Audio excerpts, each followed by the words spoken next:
গ্রামের মানুষ যে কতটা ফুটবল প্রেমী হয়ে থাকে তা আপনি বুঝতে পারবেন এরকম খেলা দেখতে আসলে, যেখানে হাজার হাজার মানুষ তাদের নিজেদের কাজকর্ম শেষে বসেছেন এই ফুটবল ম্যাচ দেখার জন্য। তাই তো ভোলা জেলার এই দুলারহাটে আমিও এসেছি তাদের সাথে যুক্ত হতে এবং গ্রামের ফুটবলের আমেজ তুলে ধরতে আপনাদের মাঝে। বিকেলবেলা আমি চলে এসেছি ভোলা জেলার দুলারহাট বাজারে, আর বাজারে আসার পরেই আমি সরাসরি চলে যাচ্ছি এখানকার ফুটবল মাঠের দিকে, কারণ আর একটু পরেই হচ্ছে শুরু হয়ে যাবে এই জায়গায় দারুণ একটি ম্যাচ। আর সেই ম্যাচে কিন্তু এখানকার যত মানুষজন রয়েছে, আশেপাশে যেই গ্রামগুলো রয়েছে সেখান থেকে হচ্ছে মানুষ আসবে এই খেলা দেখার জন্য। তো দেখতে পাচ্ছেন যে অলরেডি অনেক মানুষ চলে এসেছে, আর এখানকার একটি স্টেডিয়াম রয়েছে ছোটখাটো, আর সেখানেও দেখতে পাচ্ছেন মানুষ একদম বসে ফিল আপ করে ফেলেছে। বলতে গেলে অন্য লোকজনরা যে বসবে সেরকম জায়গাও নেই, কারণ পুরো জায়গা হচ্ছে একদম ভরপুর হয়ে গিয়েছে। দেখতে পাচ্ছেন যে একদম পুরো গ্যালারি হচ্ছে ভরে গিয়েছে, যদিও আরো বড় গ্যালারি প্রয়োজন এখানে, কারণ যখন খেলা শুরু হয় তখন অনেক মানুষ হচ্ছে এখানে চলে আসে খেলা দেখার জন্য। তাদের তো আজকে আমরাও অ্যাড হয়েছি। দুলারহাটের এই ঐতিহ্যবাহী মাঠ কিন্তু অনেক বড়, আর খেলা উপলক্ষে পুরো মাঠের চারপাশে কিন্তু দর্শকরা একদম চলে আসছে, আর স্টেডিয়াম তো ভরে গিয়েছে অনেক আগেই।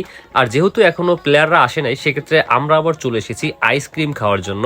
কুলফি আইসক্রিম যেগুলো হচ্ছে কুষ্টিয়ার বিখ্যাত, আর সেই কুলফি হচ্ছে আমাদের এই দুলারহাটেও দেখলাম যে বিক্রি করতেছে, আর এখান থেকে হচ্ছে সবাই মিলে হচ্ছে এই আইসক্রিম খাওয়ার জন্য এখন চলে এসেছি। ইতিমধ্যে প্লেয়াররা মাঠে নেমে গিয়েছে, আর আমরাও মাঠের এক প্রান্তে ঘাসের উপরে বসে পুরো খেলাটি দেখার জন্য তৈরি হয়ে গিয়েছি। লালটা নাকি সবুজটা? লালটা করেন। লালটা কোন জায়গা? আলীবাজার। আপনার পাশে আলীবাজার? ও আচ্ছা, খেলা দেখতে আসেন না? সবসময় কি খেলা দেখতে আসেন? খেলা আচ্ছা, এই বয়সে হচ্ছে খেলার প্রতি কতটা টান দেখতে পাচ্ছেন।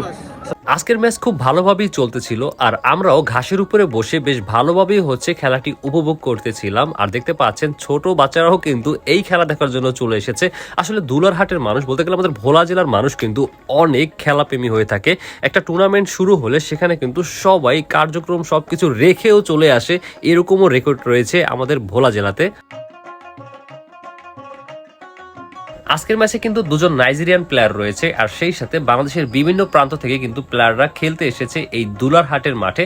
আর আজকের এই ম্যাচে যেই দুটি দল অংশগ্রহণ করেছে, দল দুটির নাম হয়েছিল দুলারহাট কলেজপাড়া একাদশ আর হচ্ছে আলীনগর বাজার একাদশ।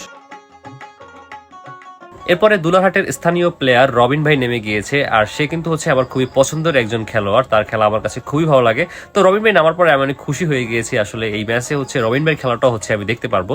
তো ম্যাচটি খুব ভালোভাবেই চলতেছিল, আর দর্শকরাও অনেক এনজয় করতেছিল। বাট এখানে একটা অসুবিধা হয়েছে, কোনো দলই কোনো গোল দিতে পারতেছে না, ম্যাচটা ড্রোর দিকে যাচ্ছে।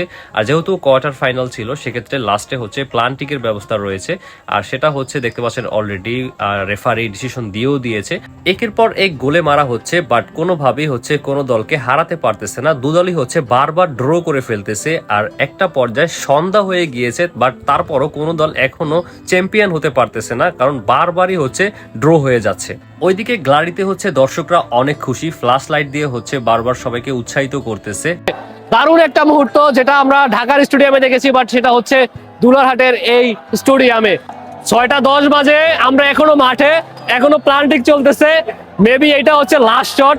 দর্শক সবাই মাঠে, যদিও হচ্ছে সবাই দৌড় দিতেছে, কারণ ওই পাশ থেকে সবাইকে পাঠিয়ে দিতেছে, যে কারণ বিশৃঙ্খলা হয়ে গিয়েছে মাঠের মধ্যে। আর এরকম সময়ে যে ম্যাচ চলতেছে, এটা আমি জীবনে প্রথম দেখলাম গ্রামে। আর এটাই হচ্ছে মানে একটু আগেও একটা বল মারা হয়েছে, বাট এখনো খেলা শেষ হয় নাই। এখনো খেলা শেষ হয় নাই, একটু আগে একটা বল মারা হয়েছে। আসলে এখন বাজে হচ্ছে 6:17, আর আমরা এই মুহূর্তে মাঠে একটু আগে ফলাফল পেয়েছি, কারণ ম্যাচ শেষ হতে একটু দেরি হয়ে গিয়েছে। যদিও আরো আগ থেকে হচ্ছে প্লান্টিকটা দিলে হচ্ছে ভালো হইতো, নাকি ভাই?